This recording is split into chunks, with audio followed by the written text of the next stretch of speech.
Generally जो human kind है, human nature है, वो दूसरों को देख के ज्यादा सीखता है। किसी की स्टोरी सुन के, किसी की एग्जाम्पल देख के उससे ज्यादा मोटिवेशन होती है। बिकॉज हमारा जो एक मूल स्वभाव है, नेचर है, वो क्या है? कंपैरिजन। कुछ नाम लिखूंगा और उसमें से आप लोग ये बताना कि आप उनमें से कितने लोगों को जानते हो। बेटा एक बार रब करना इसको। चला छोड़ दो छोड़ दो।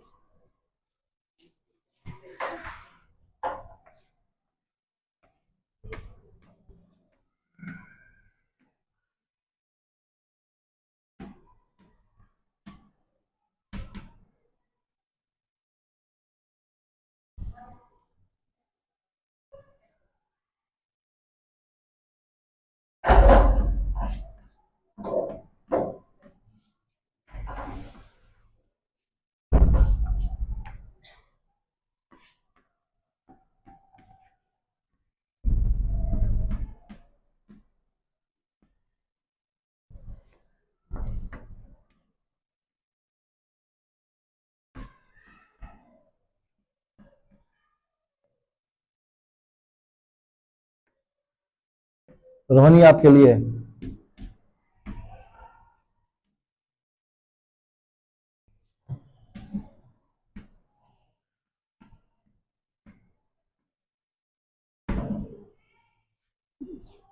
पहले को जानता है कोई? सेकंड को जस्ट रेज योर हैंड जो जानता है। कौन है? ग्रेट। कौन सी कंट्री के हैं? America. Sit down. Next, Neeraj Chopra. Everybody knows him. Usain Bolt. Neeraj Chopra को नहीं जानते? Usain Bolt. और ये कौन है? कौन है?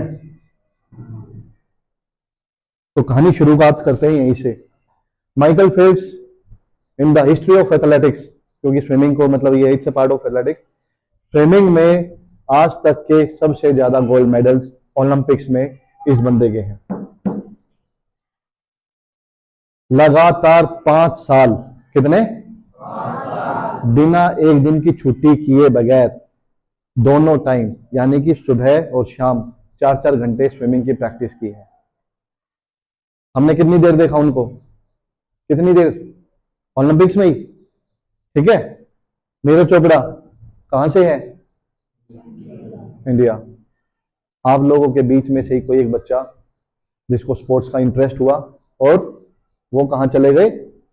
आर्मी में। उनका सिलेक्शन हुआ और वो वहीं से अपनी जो जेवलिन की प्रैक्टिस थी वहां से कंटिन्यू की। और आपको पता है, एक बार गोल्ड मेडल ओलंपिक्स में और एक बार सिल्वर मेडल। उसेन बोल्ट सभी जानते हैं, 100-200 मीटर के ओलंपिक गोल्ड मेडलिस्ट।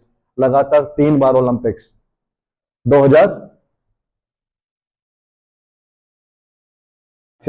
8 और 12। पक्का? या 8, 12, 16?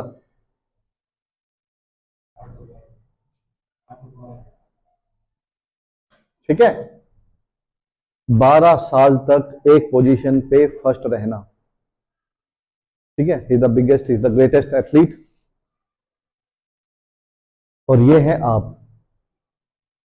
अब इसके बारे में बताता हूं। जैसे मैम ने कहानी बताई किसी एक इंसान की जिसको डॉक्टर्स ने जवाब दे दिया था, ऐसे ही ये नेपाल के एक बंदा है, नेपाल का माउंटेनियर, जो पहाड़ चढ़ते हैं, माउंटेनियरिंग करते हैं। इनको डॉक्टर्स ने बोल दिया था कि भाई आप मरने वाले हो। इनको जो भी डिजीज थी, घर में थे, ऐसे ही दोस्तों ने सपोर्ट किया। खुद एक दिन सोचा कि भाई ऐसे नहीं मरूंगा, मरना है, मरना तो सबको है एक दिन, लेकिन ऐसे नहीं मरना है, कुछ करना है, कुछ ऐसा नाम करके जाऊंगा ताकि लोग याद रखें। अब 3 महीने बोला, 6 महीने बोला, 1 साल के बाद मरेगा, ये नहीं पता था, मेरे को याद नहीं है। मूवी बनी हुई है, डॉक्यूमेंट्री है, 14 पीक्स, नेटफ्लिक्स पे है। ठीक है। आप लोगों को दिखाऊंगा जरूर। 14 पीक्स। इस बंदे ने जो वर्ल्ड की जो 14 वो है पीक्स है, यानी कि माउंटेन्स है, वो क्लाइंब किए हुए हैं 8,000 मीटर से ऊपर। यानी कि जैसे माउंट एवरेस्ट है, कंचनजंगा है, ऐसे पूरे वर्ल्ड में 8,000 फीट से, सॉरी 8,000 मीटर से जितनी ऊंची जितनी भी आपके माउंटेन्स है वो सब इन्होंने क्रॉस किए हुए हैं। और कितने टाइम में? इन स्पैन ऑफ 7 मंथ्स, सिर्फ 7 महीने में। उससे पहले एक इंसान ने और किए थे, उनको कितना टाइम लगा था पता है? 7 साल। कितना? ठीक है, तो ये उस बंदे की कहानी है। पुजारा है या पुरजा, कुछ ऐसा ही नाम है उसका। ठीक है, निर्मल है, नीम्स दई के नाम से जानते हैं, नेपाल के वो है माउंटेनियर। ये कहानी बताने का इसलिए है, क्या इनके जीवन में स्ट्रेस नहीं आया होगा? क्या लोगों के ताने नहीं सुने होंगे? अगर वही चीजें करते रहते, उन पे ध्यान देते कि लोग क्या बोल रहे हैं, तो जो इन्होंने अचीव किया है, और लिस्ट लंबी है, ताकि तो क्या ये अचीव कर पाते? कर पाते? जो प्रेशर है, प्रेशर भी इतना ही दिया जाता है जितना एक इंसान ले सकता है। ऐसी कोई चीज, जैसे मैम ने रिपीट बताया कि ऐसी कोई चीज नहीं है जो आप नहीं कर सकते। जिस बंदे ने 7-8 साल में किया और इस बंदे ने 7 महीने में, सॉरी हाँ 7 मंथ 7 महीने में कर दिया, तो ऐसा तो पॉसिबल है कि 7 महीने में ये चीज हो सकती है। हो सकती है। ये लगातार 5 साल प्रैक्टिस कर सकते हैं। हुसैन बोल्ट है, नीरज चोपड़ा है, इनके ट्रेनिंग सेशंस देखे होंगे आपने, वीडियो उस पे यूट्यूब पे देखे होंगे ना, एक एक 2-2 मिनट की क्लिप्स। तो अपनी सक्सेस, जो आपकी सफलता है, उसका शोर मचने दीजिए। ठीक है, जो आपकी सफलता है, जो आप करेंगे जीवन में अचीव, उसको शोर मचाने दीजिए, और बाकी चीजों के लिए अपने आंख कान नाक बंद कर लीजिए। क्योंकि ऐसा कैसे हो सकता है कि आप कुछ करना चाहेंगे और लोग आपकी टांग नहीं खींचेंगे या आपको कुछ नहीं कहेंगे। अब आता है जो आज का टॉपिक है, स्ट्रेस। क्यों होता है? क्यों होता है शुभम? क्यों होता है? बोलो कुछ भी, क्यों होता है? जो चीज, एग्जैक्टली, बड़ा ही सिंपल आंसर है। Very good Shubham. आप कुछ चीज सोचते हो कि ये करना है या ये हो जाए, और वो नहीं होता, तो क्या होता है? परेशानी होती है, दुख होता है, और धीरे धीरे जितना आप उस पर बैठे रहोगे उस बात पे, वो ऑटोमेटिकली आपकी स्ट्रेस में कन्वर्ट हो जाती है। और जो चीजें आपके कंट्रोल में नहीं है, फर्स्ट ऑफ ऑल आपको डिफाइन करना पड़ेगा, सोचना पड़ेगा कि क्या चीजें आपके कंट्रोल में है और क्या चीजें आपके कंट्रोल में नहीं है। जो चीजें आपके कंट्रोल में नहीं है, उस पर स्ट्रेस करके कुछ फायदा है? उसके बारे में आप कुछ कर सकते हैं, और जिस बारे में आप कुछ कर सकते हैं उसका स्ट्रेस लेना चाहिए आपको। और जब वो आप काम कर ही सकते हैं, तो उसको एंजॉयमेंट के साथ कीजिए। हो सकता है ना? अब मैं इंडिविजुअल बच्चे पे नहीं जाऊंगा, लेकिन आपने कोई एक चीज सोची है कि आज ये काम करना, या इस हफ्ते में ये करना है, इस महीने में ये करना है, 1 साल में ये करना है, अगले 5 साल में ये करना है। आप उसके अकॉर्डिंगली काम करते रहिए। जिस दिन उसके अकॉर्डिंग काम नहीं होगा, उसी दिन स्ट्रेस आ जाएगा। उसी दिन तो आएगा कि भाई ये सोचा था ये नहीं हुआ, ये सोचा था ये नहीं हुआ, 1 हफ्ते का ये टारगेट था नहीं हुआ। तो अपने आप को समझाइए, अपने आप को इतना मजबूत बनाइए कि जो एक्सटर्नल फैक्टर्स हैं उनका आपके ऊपर कोई फर्क ना पड़े। पॉजिटिव चीजें लीजिए। ठीक है, और देयर इज अ बुक, अभी मैं जल्दी उसको पढ़ के फिर आपको उसकी समरी बताऊंगा। Negative is the new positive. थोड़ा सा नकारात्मक, थोड़ा सा नेगेटिव होना भी जरूरी है। अगर मैं इसको बोल दूं भाई तुम नहीं कर सकते, ठीक है, तुम नहीं कर सकते, तुमसे नहीं हो पाएगा, अब ये इंडिविजुअल के ऊपर है कि उस बात को कैसे ले। मेरे को 10th क्लास में मेरे एक टीचर ने बोला था, जैसे आप लोग हो 9, 10, 11, 12 में, ठीक है, जैसे छोटी मोटी शरारतें आप भी करते हो, हम भी करते थे, तो एक टीचर ने ये बोल दिया कि भाई तुझसे नहीं होगा कुछ। क्या बोला? उसी दिन सोच लिया था कि कुछ करना है। और जब कुछ किया तो उन सर के जाके पैर छू के आएगी, थैंक यू सर। शायद आप उस दिन ये बात नहीं बोलते तो शायद वो मोटिवेशन नहीं आती। तो ये हकीकत है।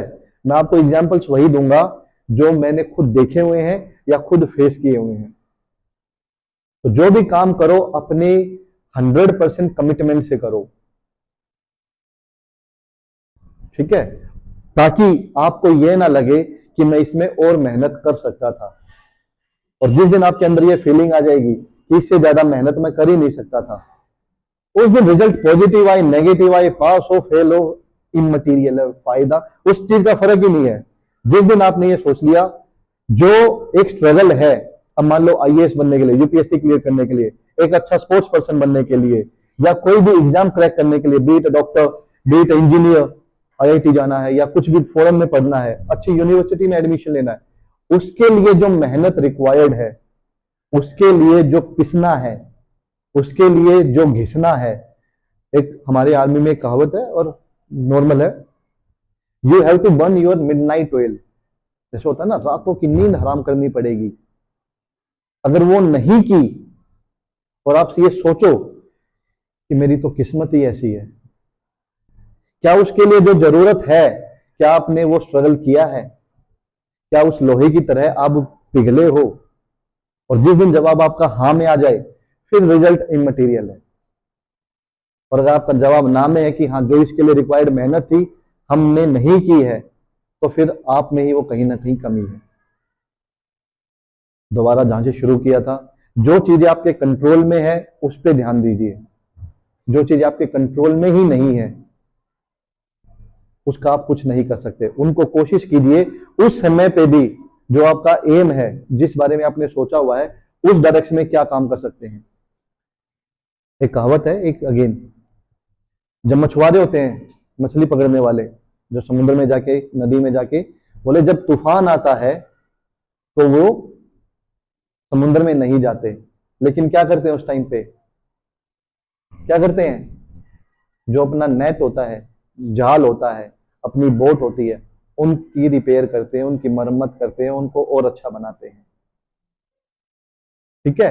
तो जब भी आप कोई भी काम कर रहे हो तो ये सोचिए कि इसका अगले 1 साल में, 3 साल में, 5 साल में, 10 साल में क्या इफेक्ट आएगा। क्या मैं जो सोच रहा हूं, जो मुझे करना है, क्या ये चीज उसके लिए हेल्पफुल है या नहीं है। जो चीजें आपके कंट्रोल में नहीं है, 5 मिनट सोचिए उसके बारे में। कहना आसान है, कहना आसान है, सुनना आसान है, लेकिन उसको फॉलो करना, इट्स ए रेगुलर प्रैक्टिस। अगर 5 मिनट में आपको लगता है कि ये चीज आपके अगले 5 साल में काम आएगी, तो उस पर स्ट्रेस लीजिए। और अगर आपको लगता है कि अगले 5 साल में काम ही नहीं आनी, तो उस पर 5 मिनट से ज्यादा समय मत लगाइए। 2-3 दिन पहले 12th क्लास स्टूडेंट से इंटरेक्शन हो रही थी। 11th क्लास में कोई नीट वो करना चाह रहा था, नीट, हाँ, डॉक्टर बनना चाह रहा था, वेरी माय फ्रेंड निखिल। ठीक है? 2-3 बच्चे इंजीनियर बनना चाहते हैं, 12th में ऑटोमेटिकली एम बदल गया। तो कहां लगता है, कहां ये दिक्कतें आई होंगी? ऑटोमेटिकली हो गया जी, कुछ कर लेंगे, हो जाएगा। या तो सोचो ही मत, कुछ बड़ा करने, और कुछ बड़ा करना है तो उस पर मेहनत कर लो, करके छोड़ दो, क्लियर करके छोड़ दो, ज्वाइन मत करो। जिस दिन आप ये बोलोगे ना अपने घर वालों को, या खुद से ये होगा कि हाँ, अपने पेरेंट्स को, कि माँ या पापा मैंने ये कर दिखाया, उस दिन आपके पेरेंट्स के लिए उससे बड़ी खुशी कोई नहीं होगी। ठीक है? अब आते हैं बिल्कुल बेसिक पॉइंट्स पे स्ट्रेस के। जो सबसे पहले हमने किया, जो कंट्रोल में नहीं है उस पर सोचना नहीं है। उसके बाद जो आपका रूटीन है उसको डिवाइड कीजिए। अभी पता नहीं चलता क्योंकि आपकी एक एज ऐसी है, आप हर एक सिचुएशन में अडेप्ट कर जाते हो। जब हम ट्रेनिंग पे थे, ठीक है, तो हम 24 घंटे, 48 घंटे भी जाग लेते थे, चलते चलते भी सो लेते थे। सुनने में बड़ा ये लगेगा, पर हम चलते चलते, भागते भागते भी सोए हुए हैं। ठीक है? जब ट्रेनिंग के दौरान 2-3 दिन की छुट्टी हुई, तो मैं आ रहा था, तो गाड़ी चलाते, रेड लाइट थी, मैं सो गया उस पर। थोड़ा सा समय मिलता था, नींद आ जाती थी, सो जाते थे। और ऐसा भी हुआ है कि 48 घंटे बिना किसी खाने के या बिना नींद के रहे भी हैं। तो बड़ा इजी है इस एज में अडेप्ट करना। तो जो एक प्रॉपर रूटीन है, अगर आपको 7 से 8 घंटे, 6 घंटे की जो नींद रिक्वायर्ड है, वो लीजिए। आपकी ऑटोमेटिकली एंजाइटी, प्रेशर, स्ट्रेस 50% रह जाएगा अगर आप डेली के रूटीन को ठीक कर लेंगे। जो समय मिला है 8:30 to 2, उसमें आपको पढ़ना है, उसमें आप पढ़ेंगे नहीं, काम नहीं करेंगे, क्यों? उसमें बातें करनी है, तो ऑटोमेटिकली वो काम पाइल अप होता रहेगा। फिर वो चीजें, रात को सोना भी है, शाम को स्टेडियम में भी जाना है या कोई एक्टिविटी करनी है, फोन भी चलाना है, टीवी भी देखना है, लेकिन वो पढ़ाई का काम तो रह गया। अगले दिन वो प्रेशर आएगा, या तो फिर आप छुट्टी करना शुरू करोगे या झूठ बोलना शुरू करोगे, तो धीरे धीरे वो चीजें पाइल अप होती रहेंगी, बढ़ती रहेंगी। अगर जो टाइम दिया हुआ है, असाइंड जो चीजें हैं, उस पर करते रहो वो काम। आप लोगों को 12th वालों को बताया था, अगर स्कूल हिसाब से और वैसे भी चीजें आप जीवन में भी एक चीज अप्लाई करके देखना, राइट जगह पे टाइम पे पहुंचना है, राइट जगह, राइट टाइम और राइट ड्रेस। आप ये 3 चीजें अगर इन्हीं चीजों पे ही काम शुरू कर दोगे, अगले 1 महीना सिर्फ कि भाई जो टाइम जिस जहां पे पहुंचना है वहां पे टाइम से पहुंचना है, लाइन में जाना है, ठीक है, सही ड्रेस पहन के, वेंसडे और सैटरडे है गेम ड्रेस में जाना है, जो यूनिफॉर्म है गेम्स की, स्पोर्ट्स की, बाकी दिन ये करना है, और राइट प्लेस, ठीक है। आपका स्कूल का टाइम 8 बजे, आप 8 बजे पहुंच जाओ। आपके जीवन की ऑलमोस्ट 40-50% जो शिकायतें हैं, जो प्रॉब्लम्स है, वो सॉर्ट आउट हो जाएंगी। कुछ करना है, कुछ ऐसा नाम करके जाऊंगा ताकि लोग याद रखें। अब 3 महीने बोला, 6 महीने बोला, 1 साल के बाद मरेगा, ये नहीं पता था, मेरे को याद नहीं है। मूवी बनी हुई है, डॉक्यूमेंट्री है, 14 पीक्स, नेटफ्लिक्स पे है, ठीक है।